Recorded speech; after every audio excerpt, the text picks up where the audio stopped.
എല്ലാവരെയും വിളിച്ച് ശിഷ്യന്മാരെ കണ്ടപ്പോൾ വല്ലാതെ സന്തോഷിച്ച് സന്തോഷത്തിൻ്റെ അശ്രുകണങ്ങൾ പൊഴിച്ച് എപ്പോഴും അവിടുന്ന് നിർദ്ദേശിക്കുന്ന നിർദ്ദേശം, ഏതൊരു മനുഷ്യനെ കണ്ടാലും നന്മ ചെയ്യണം. അത് നിന്റെ എതിരാളിയാണെങ്കിലും ശരി, നിന്റെ എതിർ പാർട്ടിക്കാരനാണെങ്കിലും ശരി, നിന്നെ കൊല്ലുമെന്ന് പറഞ്ഞാലാണെങ്കിലും ശരി, അയാൾക്കും നീ റഹ്മത്ത് ചെയ്യണം, അയാൾക്കും കാരുണ്യം ചെയ്യണം.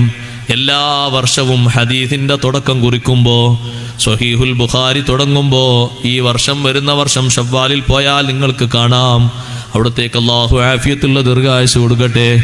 ആലിമീങ്ങളെയും മുത്തല്ലിമീങ്ങളെയും ഒക്കെ സാക്ഷിയാക്കി ആദ്യം പഠിപ്പിക്കുന്ന ഹദീസ്, അർറഹിമൂന യർഹമുഹുമുർ റഹ്മാൻ തബാറക വതആല യർഹമു മൻ ഫിൽ അർളി യർഹംകും മൻ ഫിസ് സമാ. കാരുണ്യം ചെയ്യുന്നവരാകണം, സ്നേഹമുള്ളവരാകണം, പാവങ്ങളോട് അറിവുള്ളവരാകണം, കഷ്ടപ്പെടുന്ന ആളുകൾക്ക് ഒത്താശ ചെയ്യുന്ന ആളാകണം, രോഗികൾക്ക് വേണ്ടി സഹായം എത്തിച്ചു കൊടുക്കുന്ന ആളാകണം. നിങ്ങളെ എതിർത്ത ആളാണെങ്കിലും തിരിച്ച് നിങ്ങൾ എതിർക്കരുത്. അവിടുന്ന് പഠിപ്പിക്കുന്ന സന്ദേശം അങ്ങനെയാണ്. നിങ്ങളെ പക്ക എതിരാളിയാണെന്ന് കണ്ടോ, അയാളോടും നിങ്ങൾ ചിരിക്കണം, അയാളോടും സന്തോഷം പങ്കിടണം, അയാൾക്കും നിങ്ങൾ റഹ്മത്ത് ചെയ്യണം. അയാളിൽ നിന്ന് ഒന്നും കിട്ടാനല്ല, നിങ്ങൾ നല്ല സ്വഭാവം കാണിച്ച് ജീവിക്കാനാണ്. അവിടത്തേക്ക് അല്ലാഹു ആഫിയത്തുള്ള ദീർഘായുസ്സ് നൽകട്ടെ. ഏറ്റവും വലിയ സന്തോഷം ഉസ്താദ് അവർക്ക് ഇൽമിലായി സമയം ചെലവഴിക്കുമ്പോഴാണ്. അതിനാണ് ഏറ്റവും വലിയ സന്തോഷം.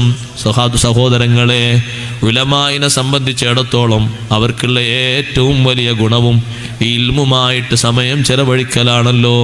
എത്രയോ സാഹചര്യങ്ങൾ, എത്രയോ വലിയ വലിയ വിഷയങ്ങൾ മുന്നിൽ വരുമ്പോഴും ദർസ് നടത്തിക്കൊണ്ടിരിക്കുകയാണെങ്കിൽ അതിനൊരു മാറ്റം വരുത്താതെ, അതിന് സമയം കുറക്കാതെ, അത് നീണ്ടുപോയാൽ അതിൽ സന്തോഷം പ്രകടിപ്പിച്ച് ഒരുപക്ഷെ 1 മണിക്കൂർ സമയം നീണ്ടുപോയിട്ടുണ്ടാകും.